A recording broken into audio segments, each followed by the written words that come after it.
So this class is going to introduce 2-3 things. So I've got a list of them.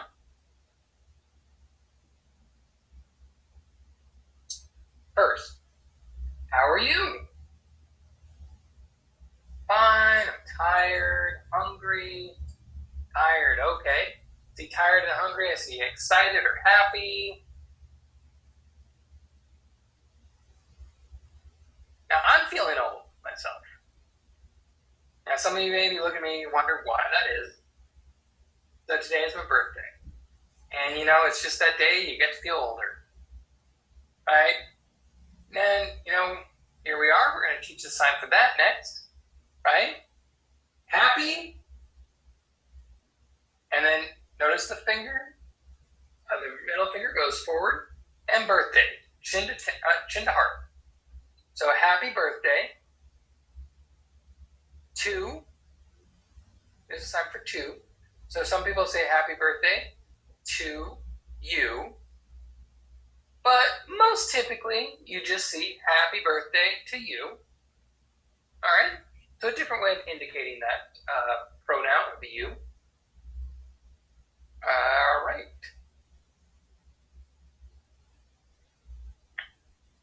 So you feel bad, like, no, it's my birthday. It just happens to be this Tuesday, and I just happen to be on teaching class. It could have been on any day of the week. It just happens to be on Tuesday. Some years it comes a different day, and I'm not teaching class.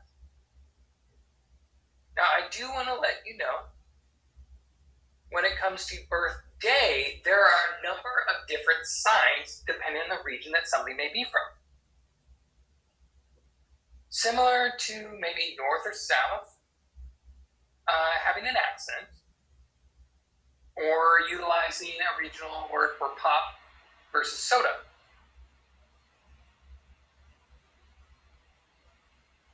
Now, birthday itself is one of those signs that has so many, this being one of them.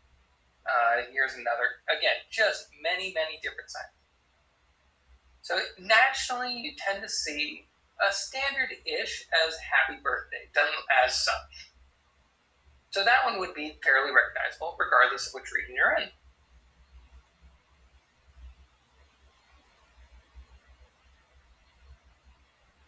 I want to say, let's see, was it last week? Yes, it was last week. I gave a workshop. No, it was 2 weeks ago.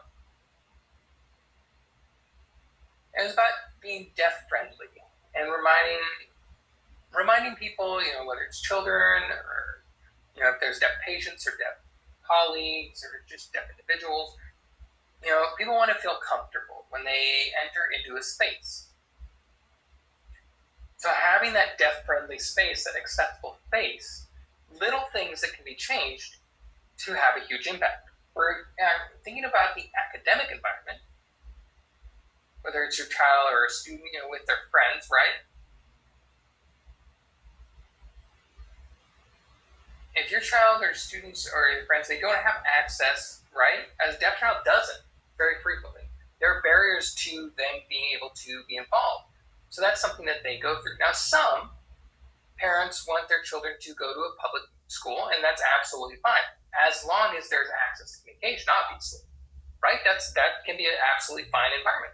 And then there's also deaf residential schools or day programs or day schools. But it's important for the child to feel like they're connected, right? They shouldn't feel alone or lonely. That means something's missing. They need several friends. Everyone needs several friends as they're growing up, right? That's part of the natural socialization that we all go through. So that's just something that deaf individuals can often struggle with. Whether it's a certain locality, a house, a building, a school, accessibility, that deaf-friendly environment is incredibly important. ASDC will provide various workshops on making your home deaf-friendly, having a deaf-friendly workplace or academic setting, etc. I do provide that workshop as well as there are other instructors.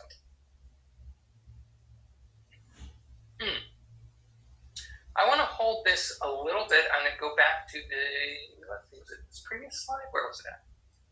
I want to go back. So this one here, forming questions. Very important. Now, as you're familiar with written English, there are different ways that you can set up a question, right? In ASL, we have essentially two ways. Now, of course, there's different ways that you can make it specific, but you have your WH questions and your yes/no questions, two main categories, right? And each has a different specific thing that's required. But I want you now to tell me what you think the differences are. Oh.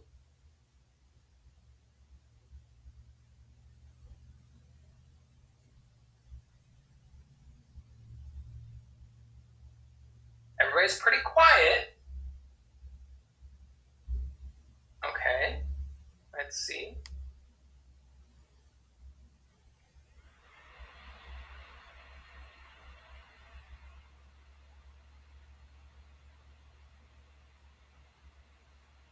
Okay.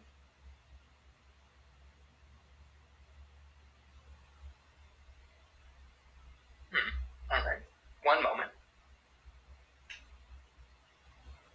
Just checking in the chat, seeing that.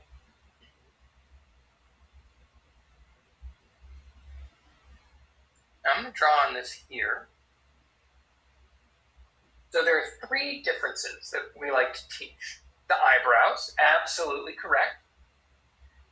Now, some people, their eyebrows don't necessarily move. They stay in one place, and that's fine.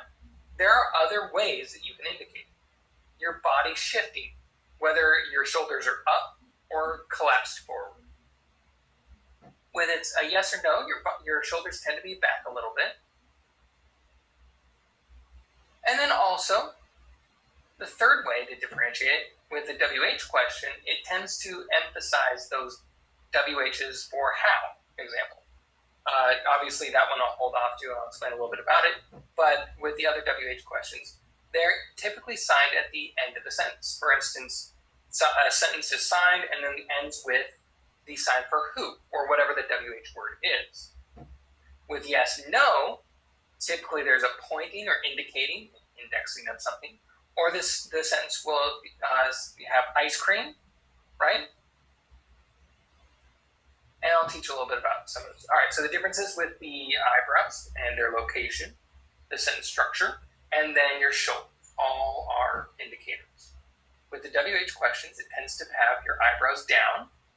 They're lowered from your neutral position, as opposed to raised. So there's a difference. And it doesn't have to be a whole scrunched face. It's just those eyebrows. So that will elicit the response that you're looking for, making sure you have your eyebrows in the right location. With yes, no, it tends to end with a point at a thing or a person, etc.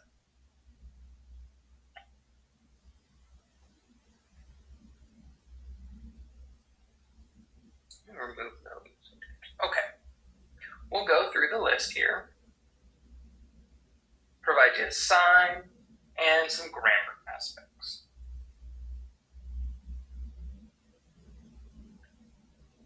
Now remember, I am right-handed. Here's the L. Thumb to chin, and the finger moves up and down. Go ahead and copy me. It could also be like this, where your finger curls. Either all the way, your whole finger, or a curl. Both mean the same thing of who.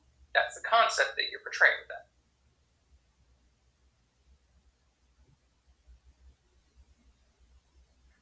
When it comes to how, what do you think?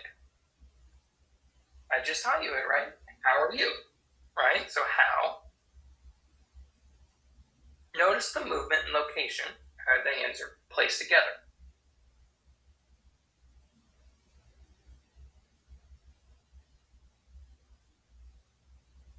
Which is a sign for which. So really on that one, you're not sure, is it going to be this one or that one, right? So you're kind of weighing those two options. So there's which.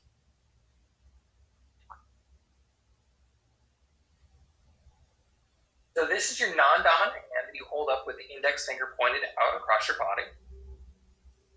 Your other hand, the starts at the tip and then moves around to the tip. Notice this movement, top to bottom, or tap it at the end. Okay, that means when. That's a sign for when. Notice how it loops around. Okay, seeing some of you do it, great. Now there are two different, let's call them variations of the sign for Y. You have Y as such. Notice how it's just the middle finger that's moving. It's just the middle finger, right? And all it's doing is moving like so, up near the temple or forehead. The other variant is Y.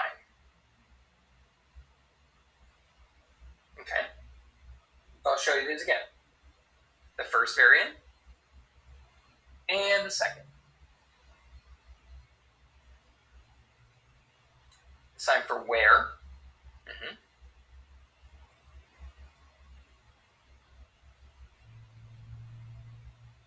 And the sign for when.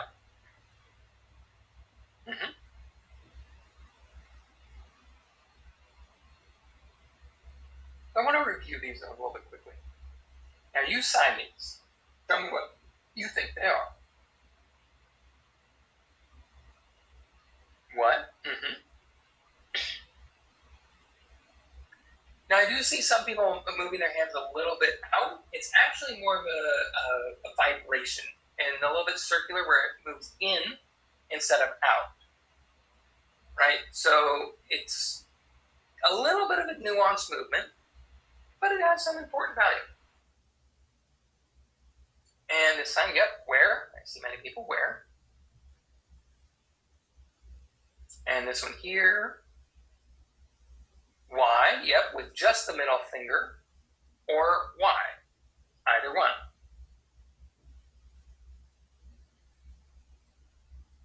And again, this one, when.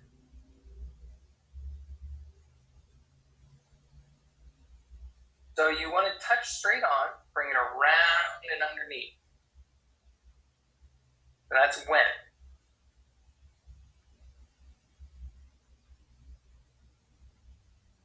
Which, good job.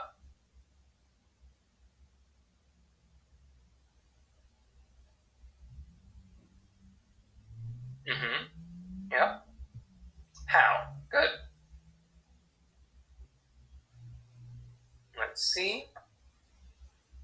Who, yep. Good job. And there we are, wonderful. All right, now these sentences. Before I go into it, you will be practicing and developing your questions, okay? How you produce them.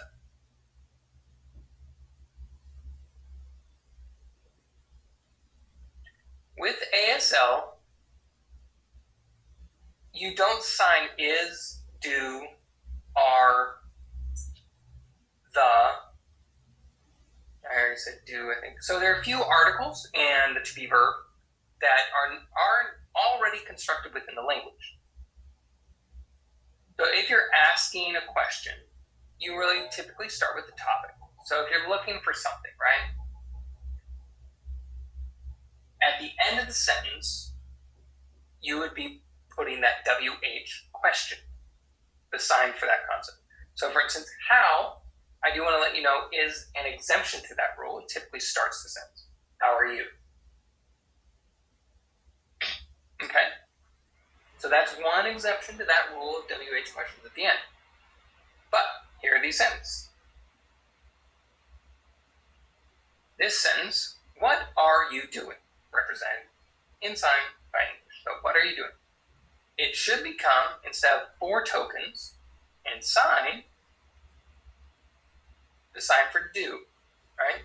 So it's like 20, but rotate your palms up, and that becomes the sign for do, or doing. One of the most popular phrases that deaf people tend to use within the community,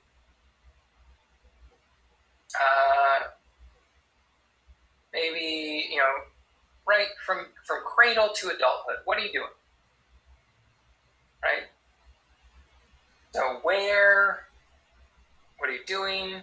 Where are you going? What are you going to do there? So this itself, for instance, I might be running around doing a whole bunch of errands, right? So you see this sign. This sign itself has a number of steps that are included. So, it might be I'm going to the store and I'm going to buy some food, and you can explain all of those steps. It's a very popular and commonly used sign. I would say it's probably one of the most frequently used signs for a complex topic or concept of all that's entailed with what one might be doing or concepts related to it, errands, etc.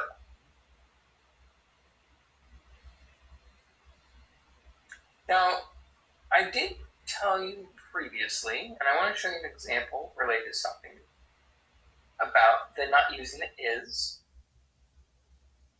I want to get a better color. So, you eliminate the is. It's already included within the language. The token is moved over for where to the end.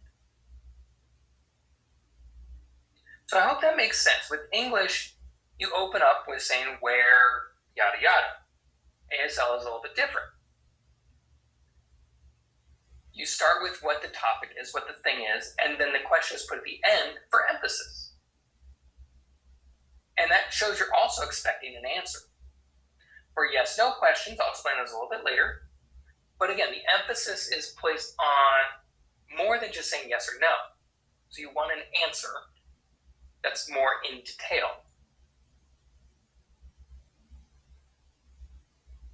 So you start off with your, where is your class? Is your class, and is a sign for class.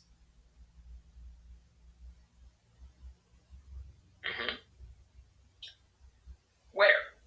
Those are the tokens used to convey the phrase, where is your class? So your class, where? And remember the eyebrows, the shoulders moving forward. I mean, your body also shows it. Don't worry too much about the eyebrows. By pulling your shoulders forward, leaning in a little bit, you're also showing that it's a WH question. Go down the list a little bit more.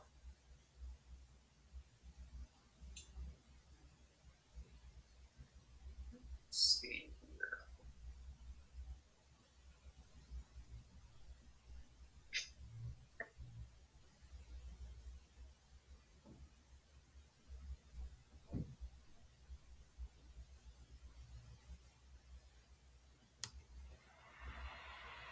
So remember the sign that.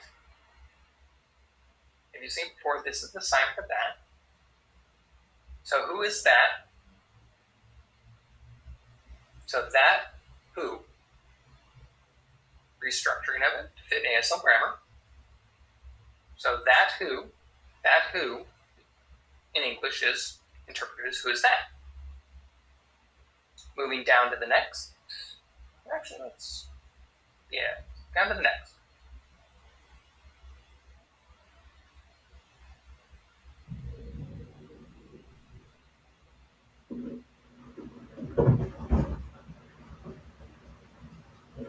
Okay. So there may be some words that you don't know the signs for, the concepts you don't know the signs for. You will learn them as you increase your vocabulary through practice and study. So don't worry about it too much right now. So this is the sign, we. Use your index finger, tap your opposite shoulder, and bring it to your near shoulder. Whatever, so your non-dominant sign to your dominant sign. Okay? We. Leaving is a sign for leaving. So notice it's an open 5 hand and then it closes, right? Forms that cone.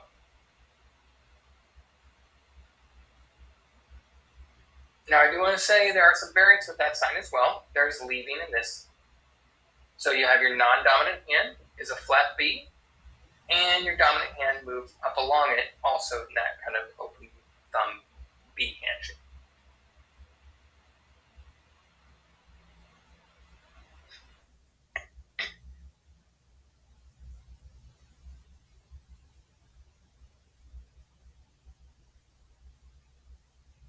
Okay.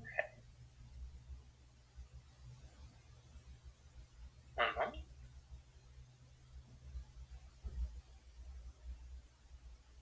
Okay.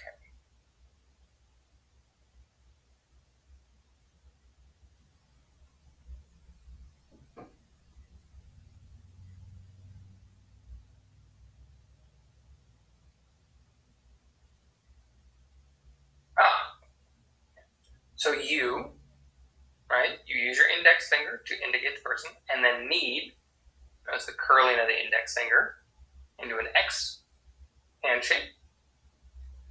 What? So those are the signs. So need, want, I will teach those in a bit. Right now, it's just important to really pick on the grammatical structure that I'm showing you. So you need what, right? Starting with that topic, and then moving the question, the WH question, to the end.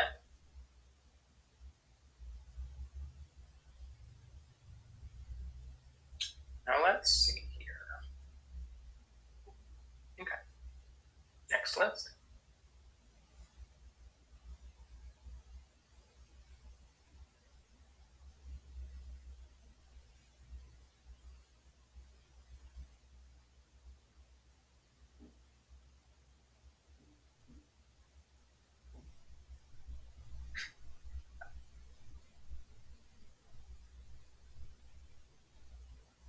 All right, so this question here, it's a yes or no question, right?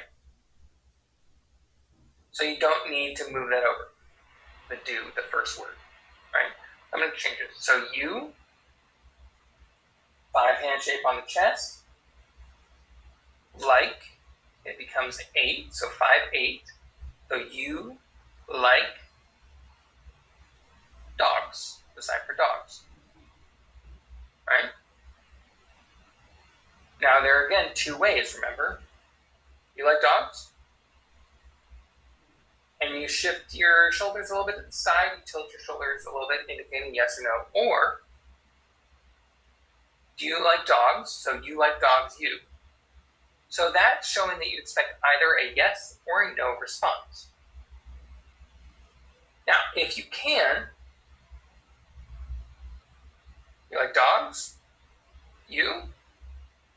Yes, no, and then why? Okay, so you can do that. It means that you're asking a yes-no question and then for also an explanation of that answer.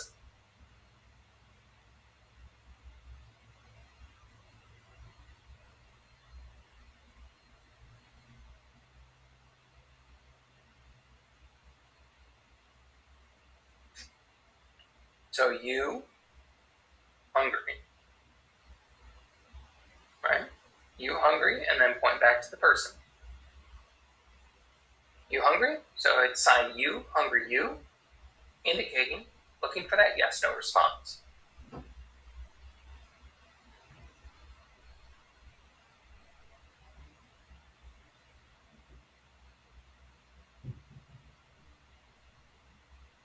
One moment.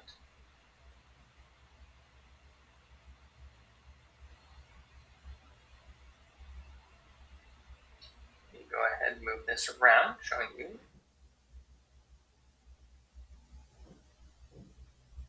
weather. The sign is weather as such. Okay. Today, signed as today. Okay. So the weather today. Right. Yep. You caught what's happening. So weather today. What? And that is, again, asking what is the weather today. I am a little bit thirsty. Oops. 1 second. I have to step around the computer.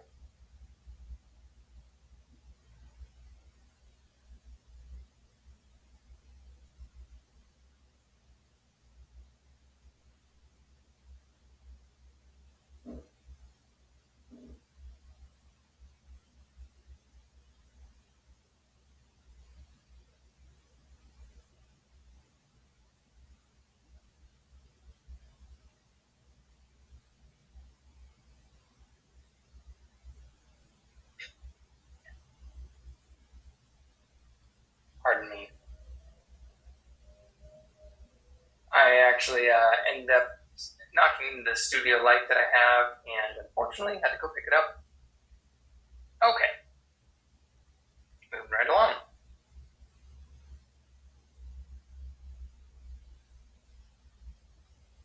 Okay.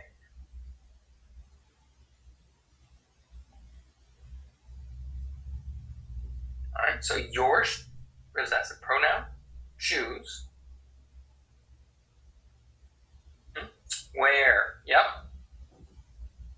So your shoes. Where? There you are. Nicely done.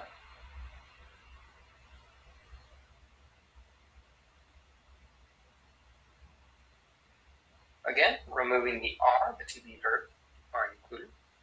Okay. Now, so many different ways to sign okay. You can spell okay. That's one way, perfectly acceptable. Using the okay sign that pretty much everybody is aware of. Noticing the pursed lips a little bit. Thumbs up. You okay? I mean, those three are probably, I would say, the most common. But you can sign you okay, right? Yes, no response. You okay? Yeah, I'm good. All good. Right? So you okay? You good? That's the concept. All right.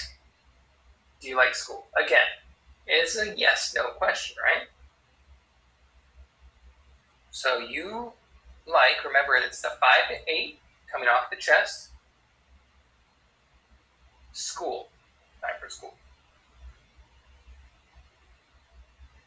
So this is not, so my non-dominant hand forms the base. My dominant hand is the one that moves, and it's the palms or the heels of the hand that are kind of clapping together a little bit. Mm-hmm. But do you like school is you like school? And again, yes, no. There you are.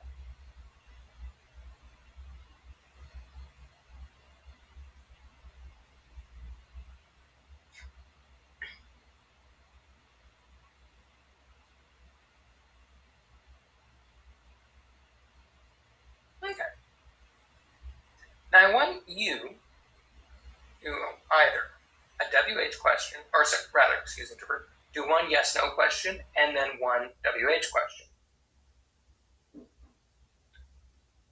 I want you to pick a question that you feel like you would use every day with a deaf person, whether it's a student or your child. Okay? And then we'll go ahead and put those words in there. We'll create it together.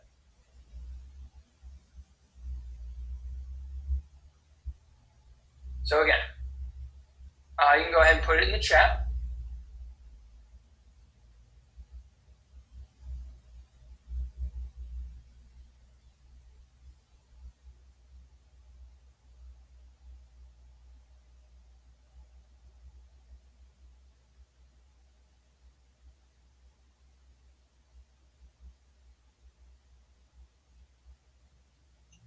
Okay.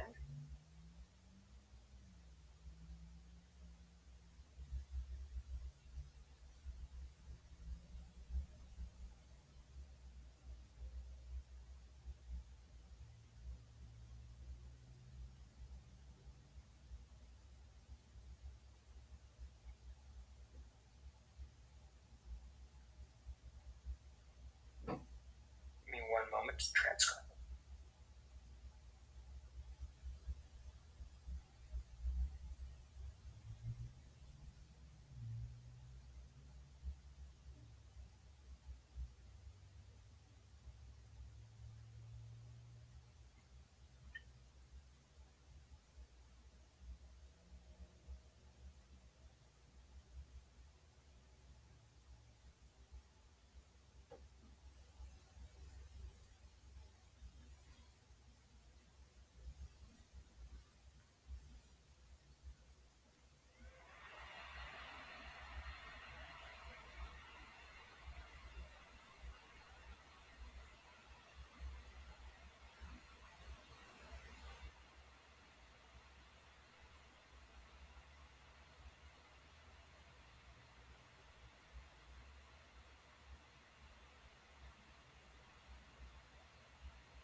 are some that I missed, so I want to actually scroll up and find them.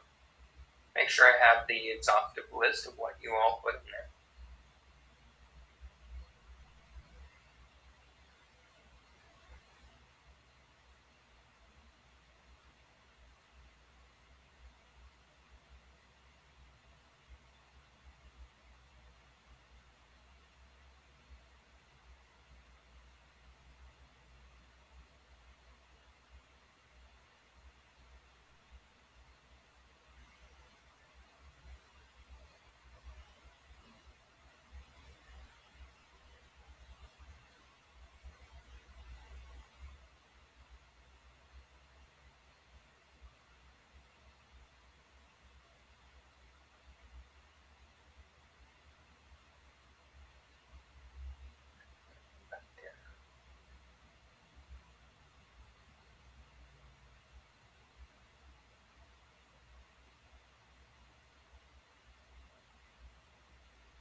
Okay.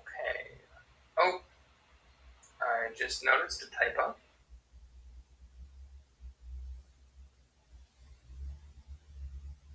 It was intended to be bag. Silly.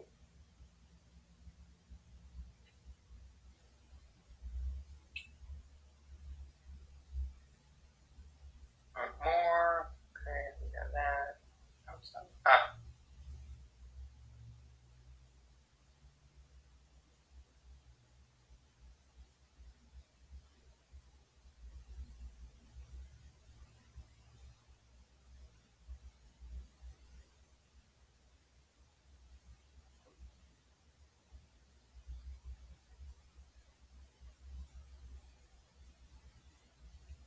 okay, got them all. Ah,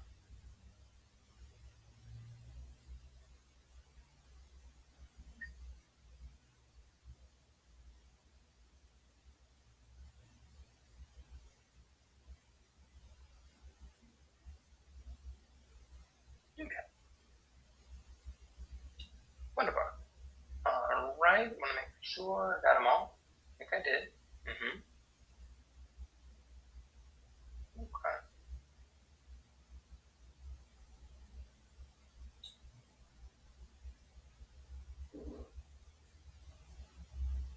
One moment.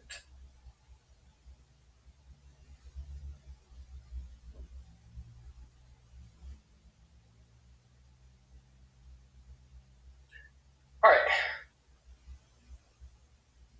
So as you can see, I'd already hit enter and moved on out of that text box with the bag.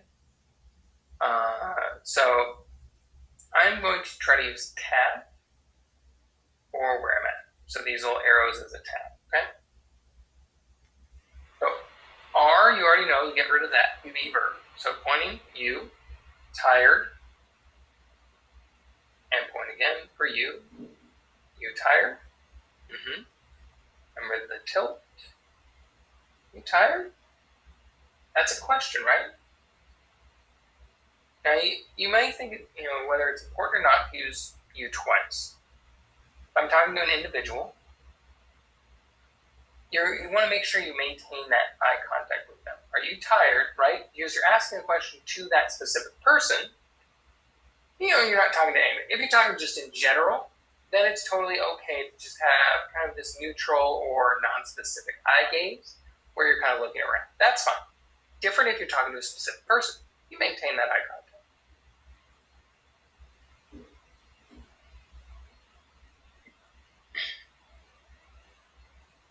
Okay. So this is a little bit of an odd one. Remember, as I mentioned, you don't use how by putting it at the end. How can be utilized and shown differently from a deaf perspective, two different ways. So typically it can be signed first, and that's when it's related to feelings, describing the rate of something, like rate of 1 to 10, an amount, whether something small or large. So that's typically when how is used at the beginning. When you put how at the end, it's asking how was something done? How did you do it? So the food, maybe you go into the pantry, you open up a cupboard, and you pull out a can. And maybe that can, maybe it's a jar or canned food, something like that. But it's got a twist off lid, and you just can't get over it. And then you hand it to somebody else, and it pops off immediately, and you ask them how, right? With incredulity. So you can't sign it as you have. You're asking how they did that. How did you make that, right? That's a how. So it's a different. So it is important to know what you're trying to garner. So how are you feeling, right? How are you? How are they? How is their sister? That's a question, right? In that instance. But if something was fixed, then the how goes towards the end of the question. It's more of that aspect of figuring out how something was done versus how somebody is feeling. So that's why you want to be specific in where you use how, whether it's at the beginning or the end of the sentence. For this one, how did you sleep? How you sleep, again, eliminating did, already contained within the language. And you're asking, so, it's good, So you're asking, how did you sleep? You're talking about a range there, right? Whether it was lousy or really great, fitful or restful. So in that instance, when it's talking about range, how typically goes at the beginning. And then the sign for sleep, 5 to close. 5 to close. So making that cone, right? All right. What happened?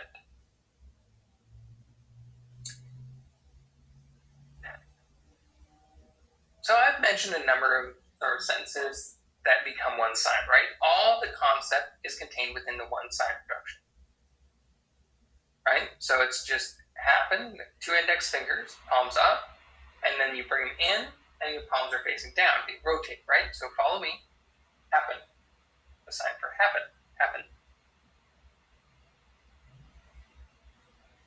Now with this one, there's a number of different ways that it might look. Happened, and then your hands come back out to what? Right? Almost like it's intuitive. So what happened, right? Now I do want to say, some people will sign what happened. You will see that instead of happened what. Typically, I think you see it signed as a happened and then a what. Almost this. And again, it embodies that sort of that curiosity, that questioning of what happened, the incredulity of what happened, etc. So do you want a snack? I want to teach you one later, but this is the sign. We'll go into it. So it's 5, and then you bring your hand, all your fingers, just crook them a little bit. And you want more. It's using interpreter. We're not on do you want a snack? You want more. So you want more. And then the sign for finished. Done. So palms back to you, palms away. Done with the finality. And you can ask as a question, are they finished? Are you finished? Etc.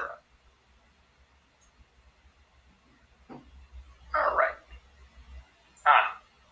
Similar again, do, we toss it out of it.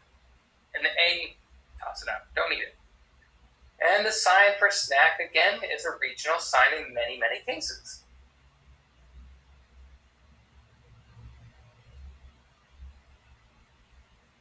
I do see a question. Thank you.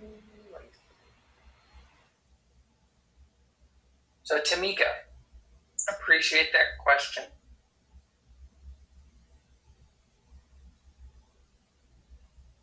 So really, I think it's quite fascinating when you're talking about, let's see, water.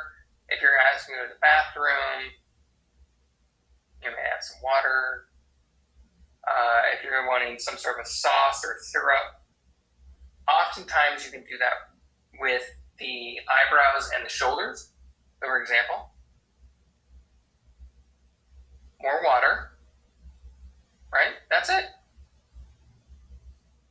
That sentence, more water, the entire concept of may I have some water, is contained like this, getting attention. Like I'm ordering a drink, right? So I get somebody's attention, and I indicate myself, saying me, using the sign for drink. So oftentimes, it becomes natural. Once you figure out what those questions are, the responses become a little bit more natural. So you do figure out that sort of back and forth of conversation. Now, absolutely fine to use the sign have. This is the sign please, okay? Please and water, right? Or water please. Either one, grammatically correct. Speaking of which, I am thirsty now. One moment. All right, so that's something to know. Good question.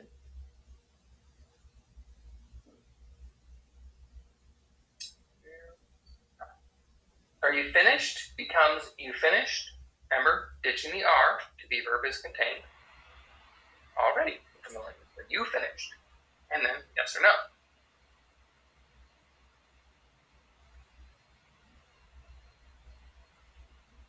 You ready. Our handshakes ready for bed. So it becomes you ready bed as a question. So you ready bed. Good job.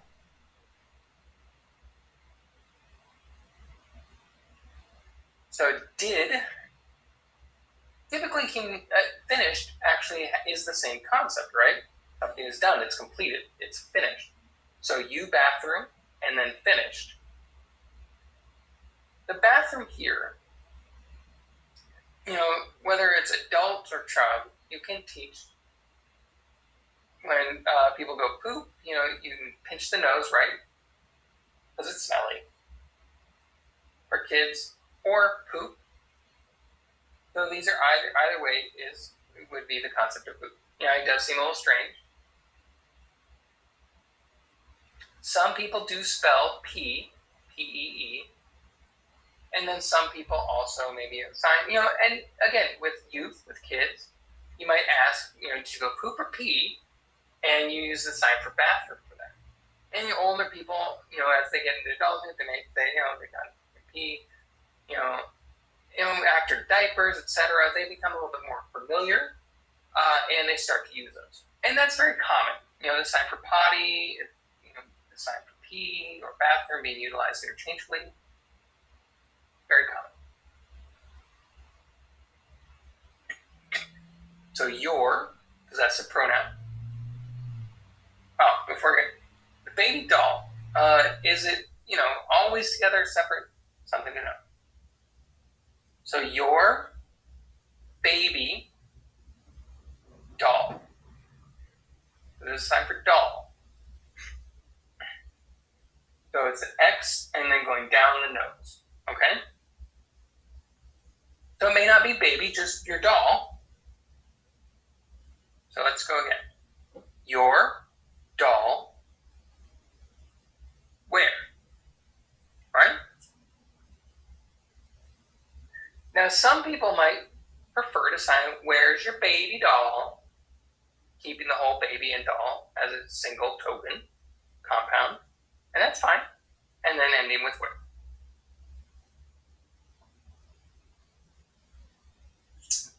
This one, let's see.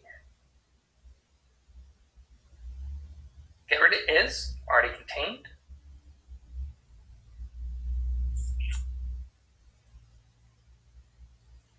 I'm focusing on, sorry. Didn't want to do it like that. Okay.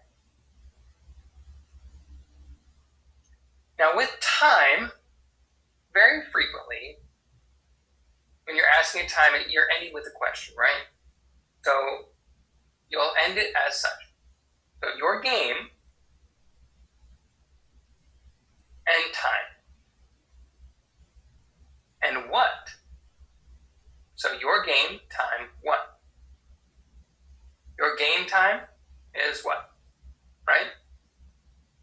your, open hand, possessive pronoun, your, game, time, and then the sign what.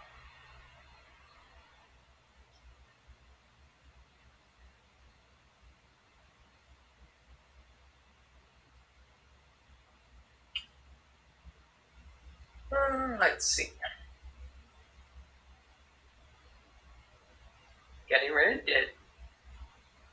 So it becomes you, go. So again, that 5 to the cone from the shoulder out.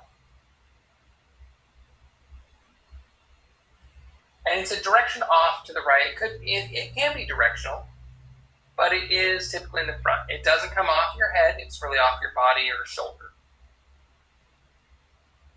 So it's not, doesn't touch the body when you start. So you go where, right? Now the did is that concept of finished. You go where, finished, right? Where did you go? Becomes past tense. So if somebody's planning to leave, you might go, you go where, and then sign now, indicating that you're asking where they are going. So again, notice how the to be verb is contained within the language. Where did you go? Where are you going?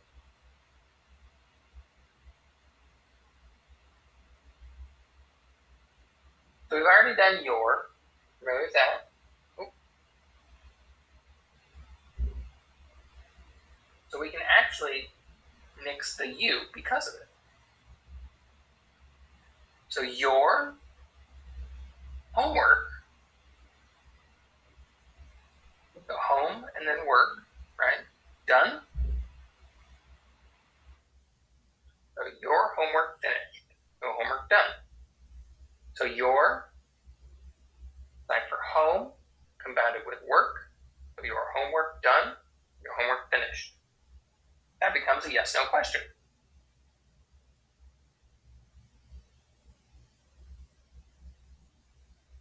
All right, let's see. Moving on to the next column.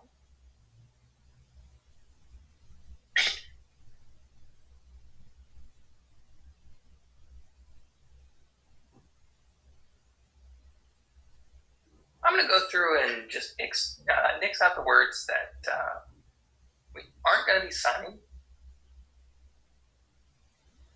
to focus on those that do have a sign associated.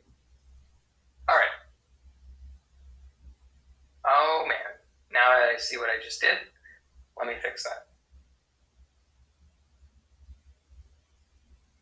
There we go. So we,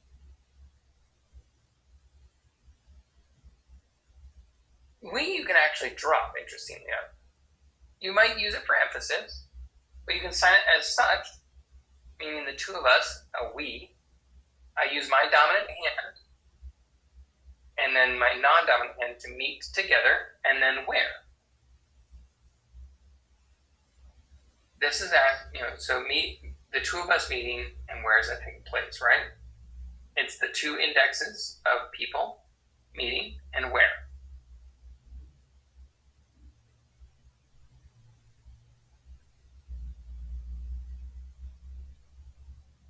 Moving on down, your bag, a few different options there. So you have your, and this could be bag here, signing where at the end.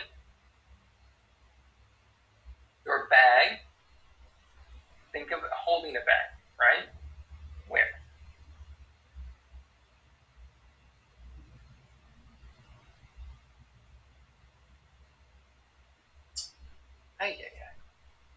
Try to do one thing and another comes up.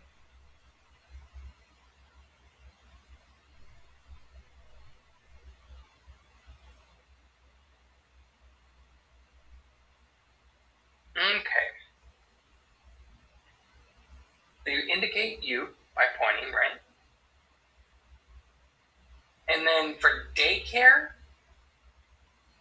spelled D-A-Y-C-A-R-E.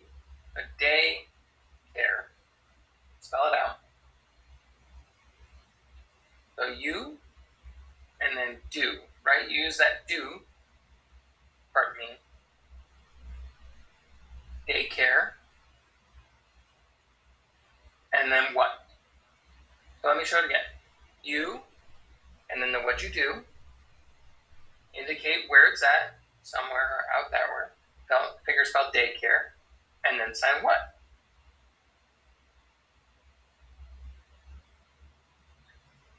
Now, it's important with the question, you do want to restructure them.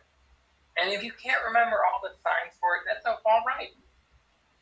The important thing with this here that we're learning is that the WH is put at the end with the exception of how, of course. But all the other WH questions are put at the end of the sentence.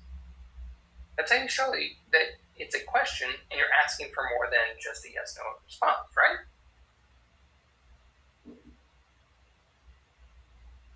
So these two here,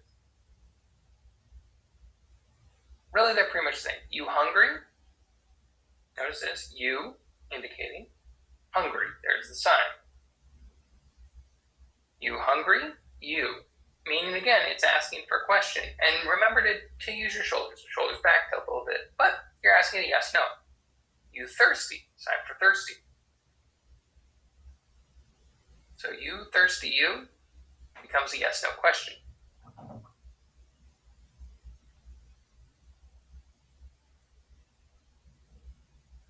So I want to make sure that anybody wants to discuss anything, or if you have any questions, we'll give time for that. So again, if you forget something, I want to make sure that you have the opportunity to ask a question. I think I can move on from there, though.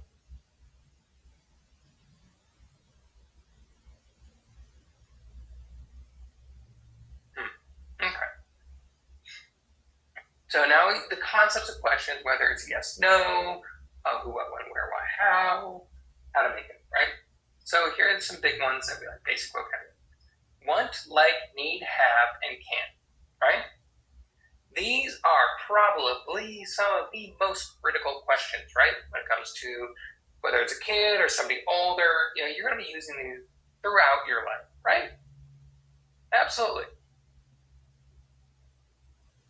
So oftentimes it may end up with this. Basically,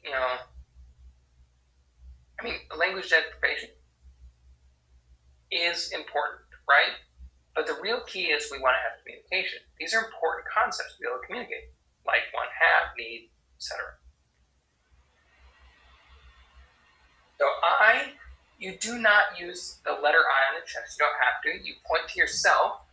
You could, but you don't have to. You do need to indicate somebody else, but not yourself.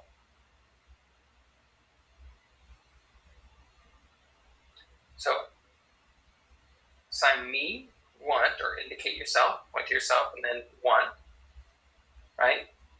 Palms up, fives out, then crook the fingers, pull it. And you pull it back to yourself. Like you're pulling something to yourself, right? Okay? Want. I want.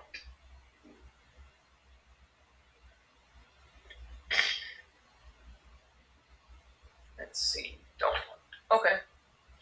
There are two, again, variants that you can use for this concept. There's no right or wrong answer. They mean the same thing. The first one, starting out, so your fingers knows how to, and then brushing them off your chest as a don't want, right? So I don't want, okay? I don't wanna, I don't want to, right? So that's one variant. Now you might also see people with their thumbs instead of their four fingers, using their thumbs as a don't want. So there's want, where you pull it in, right? And then don't want. I don't want. Want, I don't want. Okay?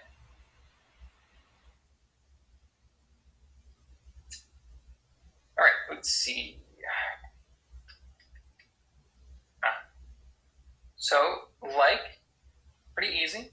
So the 5 on the chest pulls out to form the 8. Like, I like. Okay. So I like. Now, where is, here it is. Now the opposite, right? So before it was 5 to the 8. Now it's 8 to the 5, and you rotate the hand. I don't like. Okay? Like you're pulling it off to yourself. I don't like. I like it, 5 to the 8. I don't like it, 8 to the 5, and rotate the hand.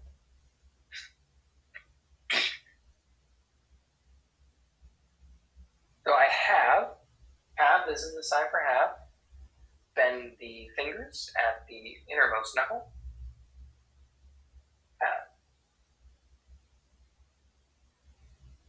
Have. I have.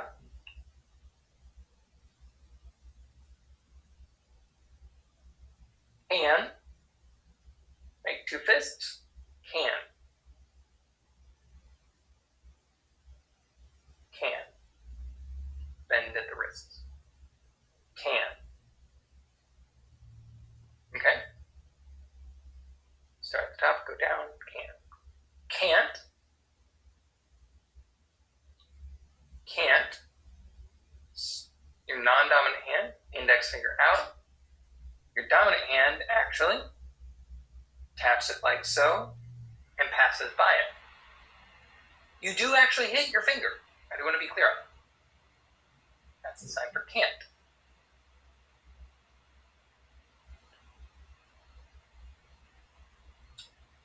Let's see.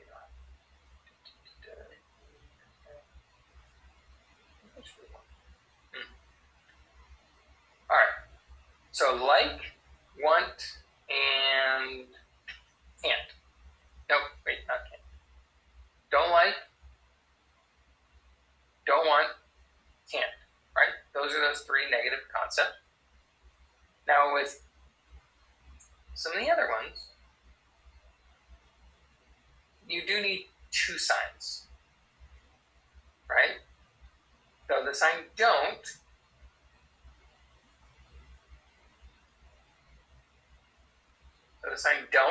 thumb goes out, slides along the chin out, from the neck up to the chin. So don't have, right? So the other ones I mentioned, you can use one sign to show it, but this is don't have. So don't want, sign like that is not correct. So it has its own sign. That concept is contained within the one sign versus don't have, which is using the 2 signs.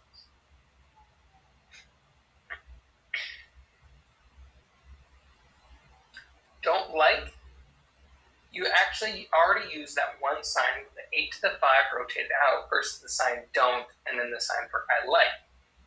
And the sign for need, the X handshake, and it taps. Need. I need.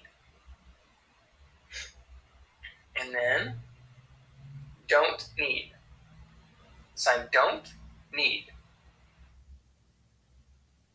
One moment. Don't need.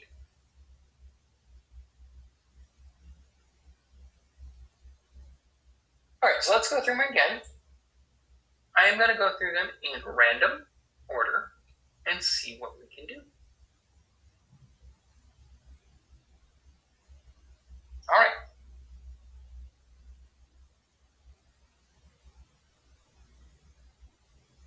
Okay. I like those questions. I'd like to review first, and then I'll go ahead and answer them.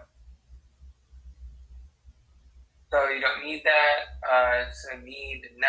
Okay. So I want to hold off on those. They're great questions. I'm absolutely thrilled that you asked, but I do want to make sure we review all of them before we move on.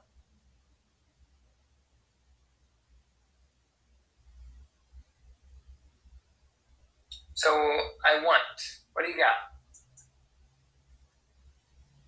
Right. Yep. Want. Palms up. 5 handshakes and pull in. All right. Good questions here. I just saw that last one in the chat. Good questions. I'll get to them for sure. So want, I want. Okay. Don't like? Show me what you got. 8 to the 5. Right. Do the twist. Don't like. Don't like it. Don't like that.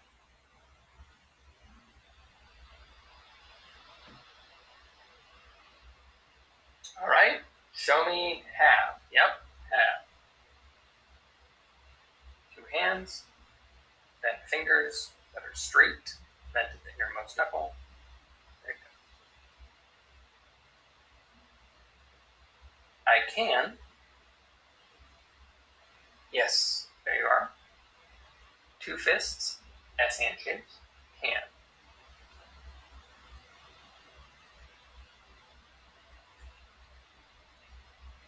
Don't want. Right. Yep. Don't want. Thumbs on the chest and push away. Or fingers on the chest, the back side of the fingers, and then moves out. Same motion for don't want. I don't want.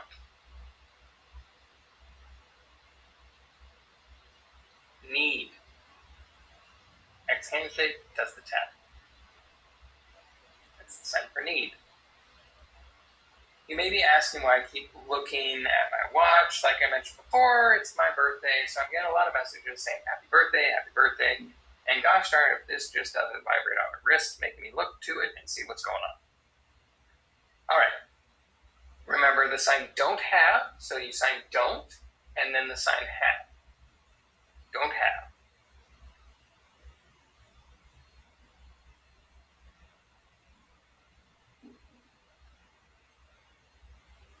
All right, sign for like, 5 to 8 off the chest, 5 to 8.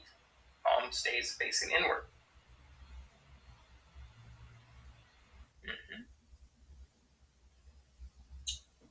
Can't. I can't. Like so. Can't.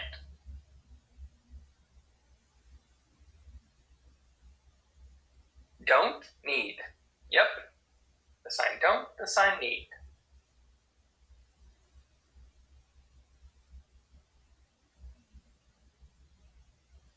Okay. Before moving on to this, let's see.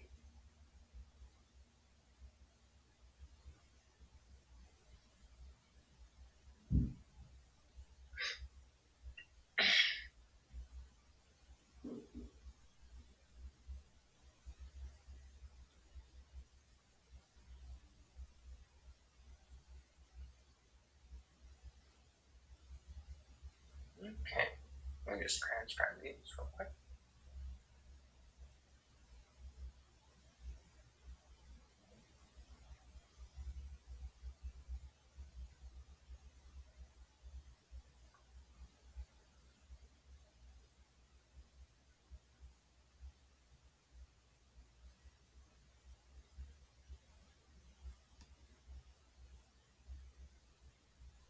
Okay.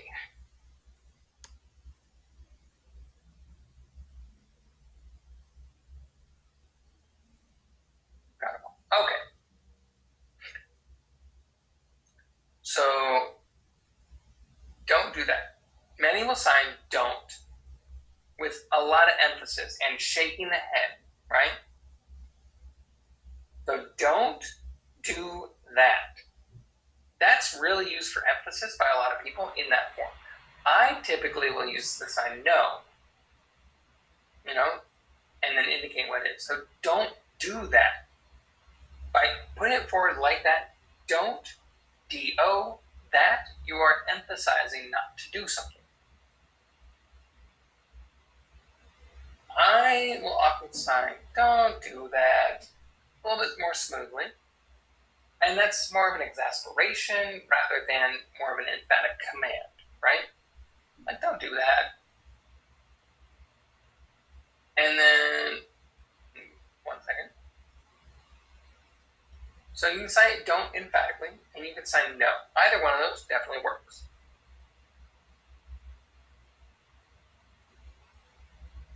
So to say thank you to Sam and Lauren. I appreciate that. For their question, for the need and then no. Whether it's want or need, that's it. You show the same body shift. Like, do you want that? And then no. Right? You can negate it. Do you need that? No. You can negate it. Absolutely. So you first start with the concept of need, but then you transfer it from a kind of that who, what form to the yes, no form and indicate need, the negation of it. In high school, let's see, sometimes students, they'll see something and, I'll ask them like, you need to or it can wait. Yeah, it can wait. Right? Like I need to go to the bathroom. Oh, okay, go right ahead. Yeah, absolutely. Right? But you might ask, do you need to go to the bathroom? And they say no. Like for children, if they want to buy something, and then you'll say, do you need that? And then you can negate it and tell them no. But again, you want to scrunch your shoulders and then bring it back. And at the end, when you bring it back is when you sign that no for negation. Or affirmation, you could say yes, right?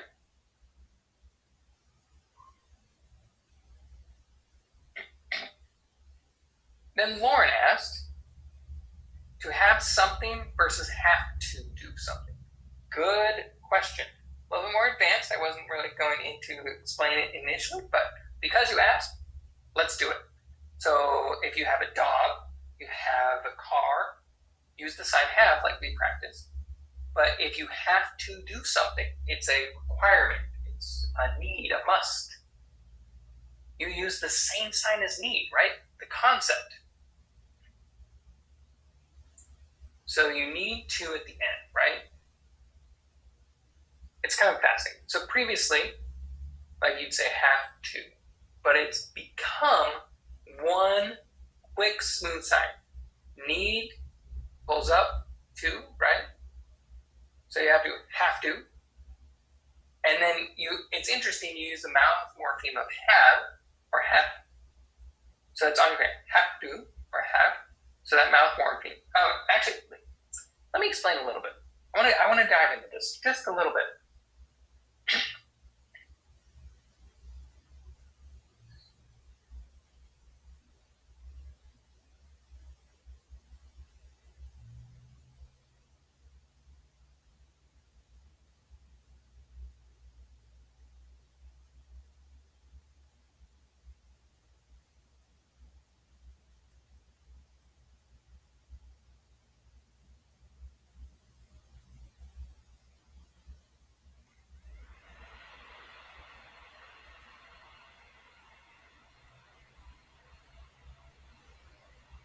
Okay, so these here, all four of them, the signing is, I want to say similar.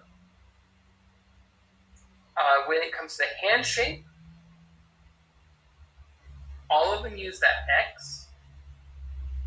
All of them use the same space, the same location, palm orientation, but the movement and the expression is different. So again, some of those parameters. I want you to watch first and then copy me afterwards. So we're going to go through them.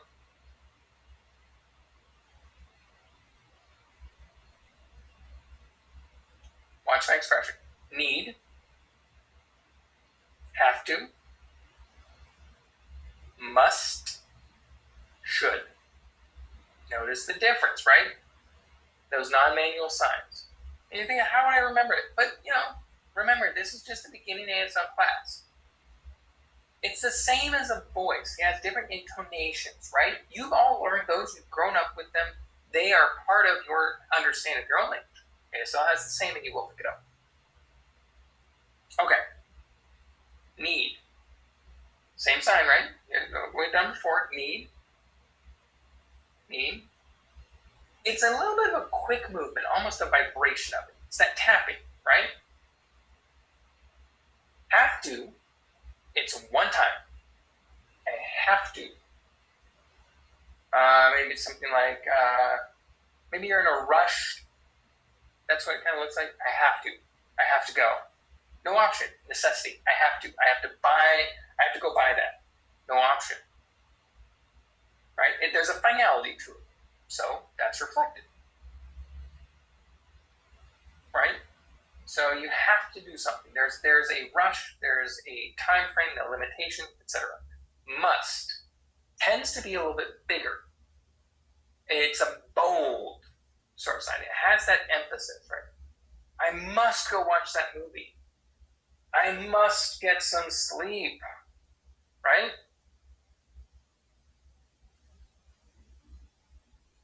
Then should. It's kind of like you could have, right? You could have, would have, should have, right? I should do that. There's a little bit of a modulation. It's not as quick, and it tends to be 2 times. I should go talk to my boss. I should go running. I should run. I should jog. I should take care of myself. I should, right? There's that sort of waffly aspect to it. Now, copy me. Need. Notice the non-manual signals on my face. Need. How the movement is done. Have to. Notice the mouth morpheme. Must. The must mouth morpheme. Notice the finality of it. Versus the waffling should. Okay? Any questions? Oh, wow, I am just thirsty today. You know, I'm getting older. It's just part of life, I guess. I'm joking, obviously. But it is my birthday. Okay.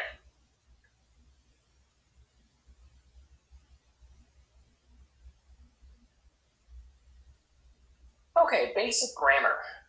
I do want to review some colors with this. Go ahead and copy. I think that's going to be easiest. I'm going to show you these sentences. They're fairly similar words, phrases, signs, concepts, etc., right? But copy me. Remember, I don't actually need to include it. It is included conceptually in ASL. So, I'm going to make some changes here.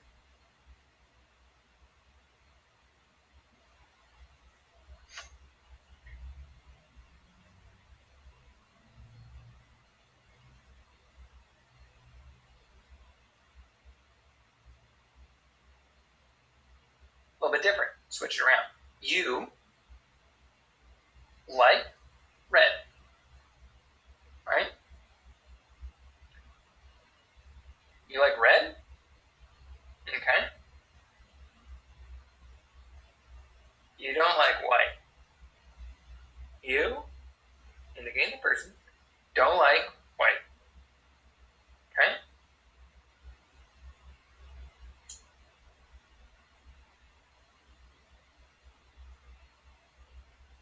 Have blue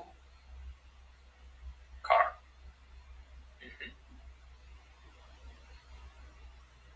Again, have blue car. And again, that's I have a blue car in English. I want green bicycle. Sign want green bicycle.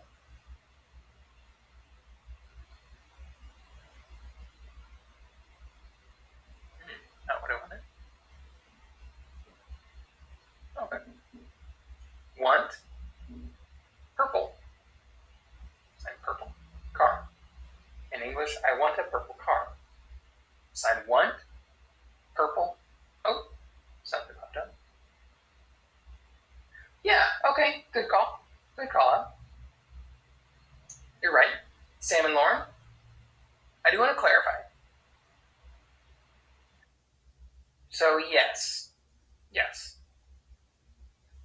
Let's see. Did you see the car over there? The red one? Right? So you, absolutely. If you're doing that. So the car is small, noun and then adjective. Absolutely.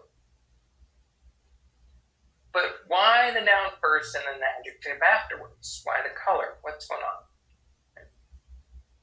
So as you're imagining, right, there's so many things in the world. As you're looking around, you start to narrow it down, right? You start big, go small. So the car There, now you're limiting what you're asking a person to look at, and then you provide a color, limited it even more. So you're sort of hierarchically narrowing down the focus.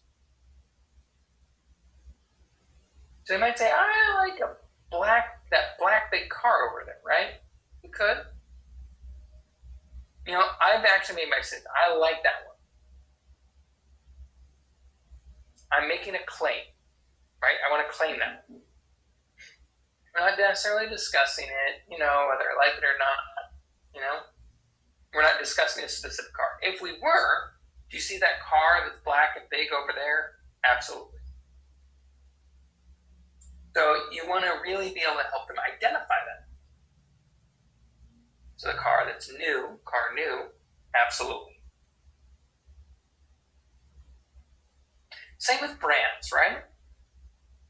The car, the Tesla. So car, Tesla.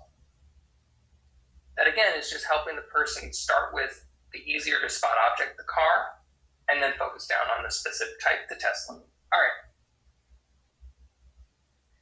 right. Listing. I do want to get into this a little bit. So that's this third one down here. Because I did notice the time, and I want to make sure I touch on this.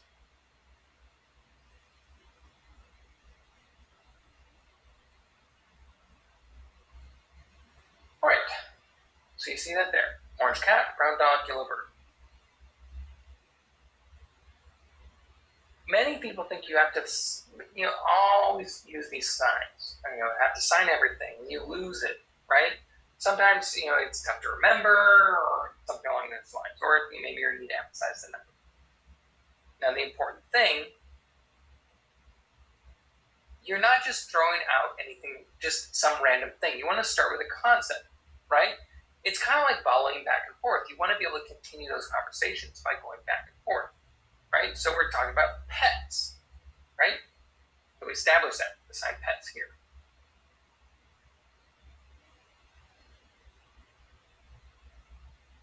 And you said, okay, well, I have 3.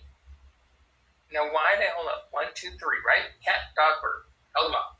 So I've done this. I'm emphasizing 3 and giving them constraints on the conversation. So I have the orange cat, the brown dog, the second one, right? And the yellow bird, right? Providing additional context. Orange cat, brown dog, and yellow bird. 1, 2, and 3, right? Now, you can have 3, 4, and 5, obviously. If you started getting to 6, 7, 8, or 9, or just a number, you just use many, right? So you can list 1 through 5 on the hand, but above that, you typically use the sign many. You don't index them, right? Or list.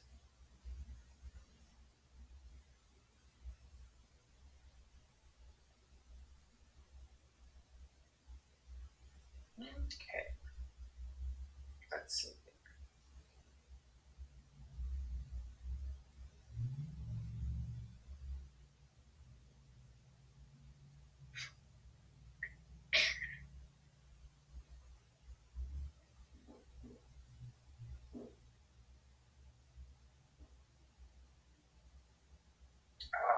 Can't even think of a name right now.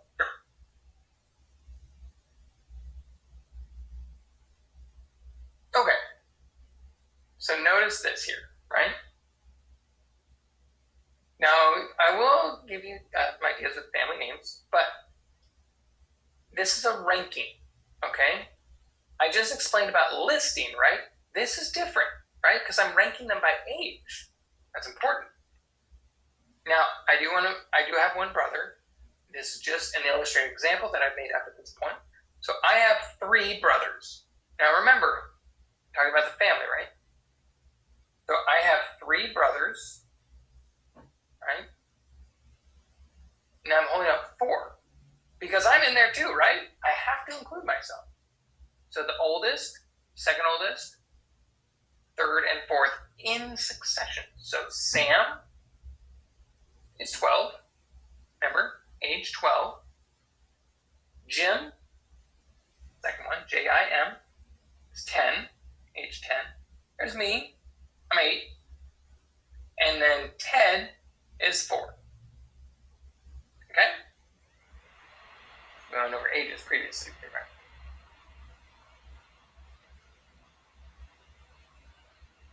And then maybe one more. Let me think.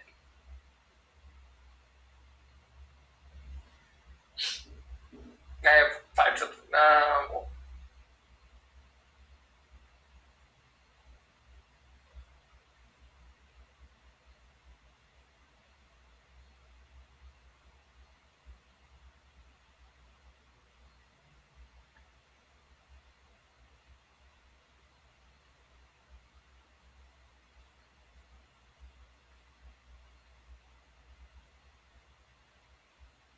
Okay.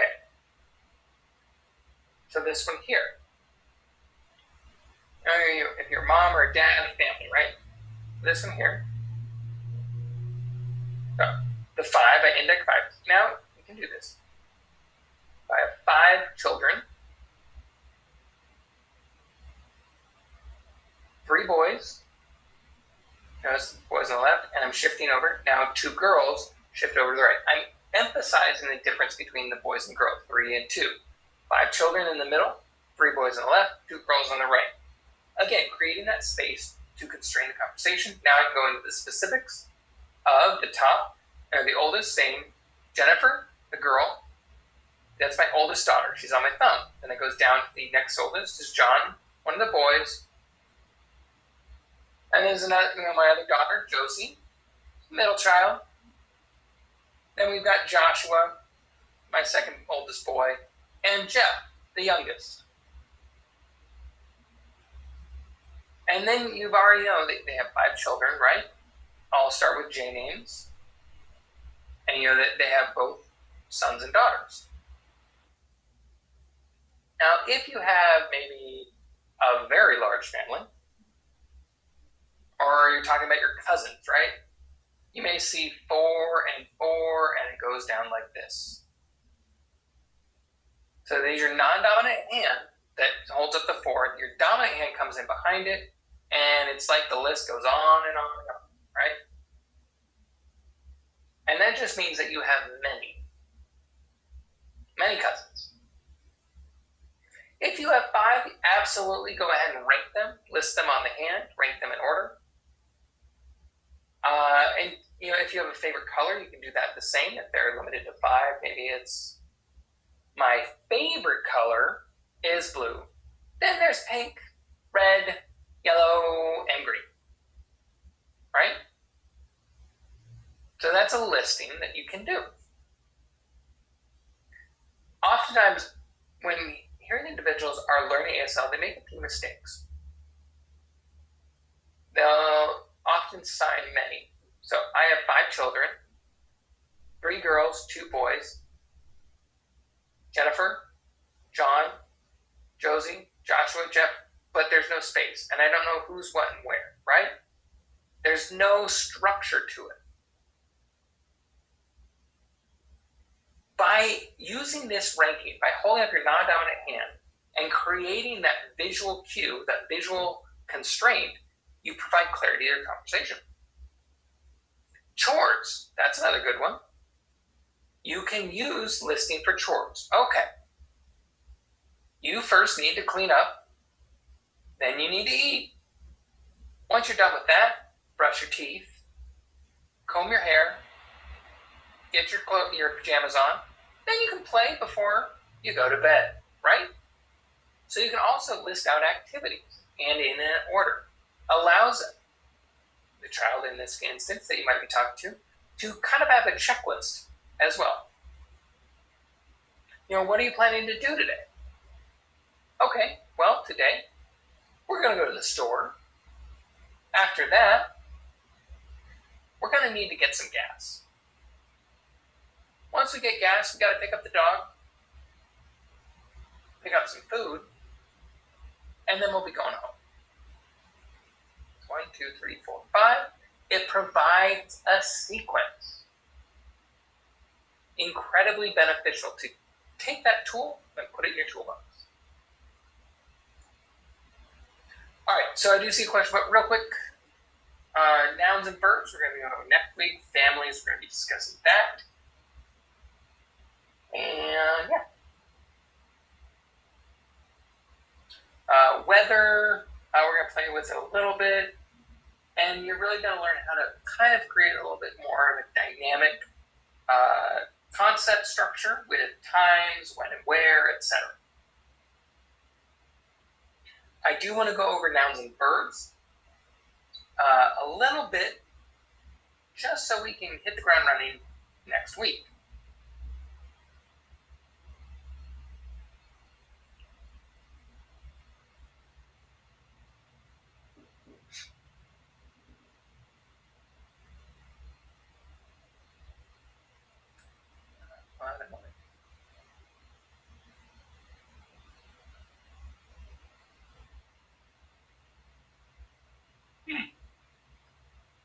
Here we go.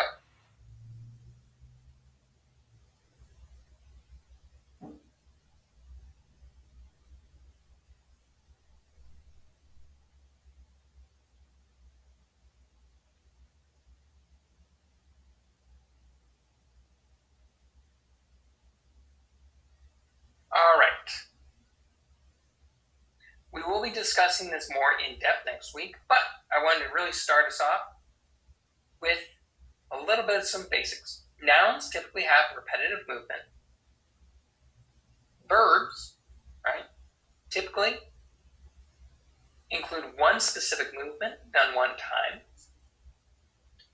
And then with ing, showing that it's recurring, right, is done differently. So car. Notice the movement. Short restraint, you know that, right? Steering wheel, that's the car, right? Drive, one long movement, hands on the wheel going out, right? That's going for a drive. That's the verb of drive. So car, repetitive movement, maybe 2 or 3, right? Drive, right? Now, that driving has this circular repetitive motion, right? It's showing that maybe you're driving for quite a long ways. So you have the car, and I'm going to go for a drive, and I've just been driving for quite a while now. So, one other quick example before we tuck in for the night.